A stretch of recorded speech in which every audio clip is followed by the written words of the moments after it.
Vitafit Group үзүүлж байна.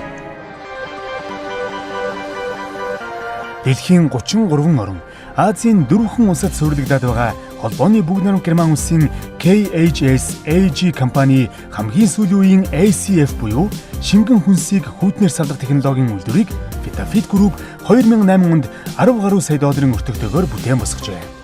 Энэ үйлдвэрийн цагт 15 мянган ширхэг бүтээгдэхүүн үйлдвэрлэх хүчин чадалтай бөгөөд дотоодын шингэн хүнс үйлдвэрлэлийн зөнхлөх хувийг хангагч Vitafit Group-ийн томоохон үйлдвэрийн нэг юм аа. ACF гэдэг нь Aseptic Cold Filling буюу хэд ариун орчин дах хүйтэн савлгаа гэсэн утгыг илэрхийлдэг. Энэ технологи нь цэвэр усны хэрэглээ болон бохир усны хаягдал эрс багтай болохоор Монгол улсын хэрэглэгчид болон иргэд байгаль орчны салбарынхны сайшаалыг хүртгүүц эко технологи юм. Ямар нэгэн үйлдвэрлэл явахад одоо ус цахилгаан нэгч үгж хэрэглэдэг. Aseptic хүйтэн савлгааны технологид бол технологийн усны хэрэглээг багасгасан байна. Уламжлалт технологиос одоо 80-90% бага ус хэрэглэнэ. Мөн бүрэн автомат ажиллагаатай учраас бүтээгдэхүүний чанарыг наривчлан хянах боломжтой. Эдийн засгийн хувьд ч хэмнэлттэй юм. Aseptic савлгаа гэдэг нь болохоор анхдагч дүүхийн эдэндээ бас айгүй өндөр шаардлага тавьдаг.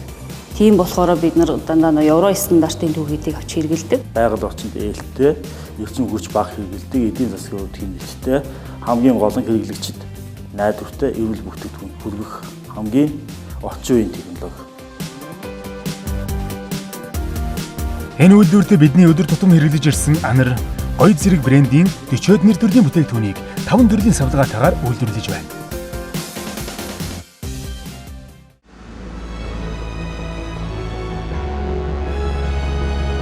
Энэхүү Монгол улсын шингэн хүнсний зах зээлийн тодорхой хувийг дангаараа бүрдүүлэгч Vitafit Group-ийн амжилт бүтээн байгуулалтын багахан хэсгийг энэ нэвтрүүлгээр танилцууллаа.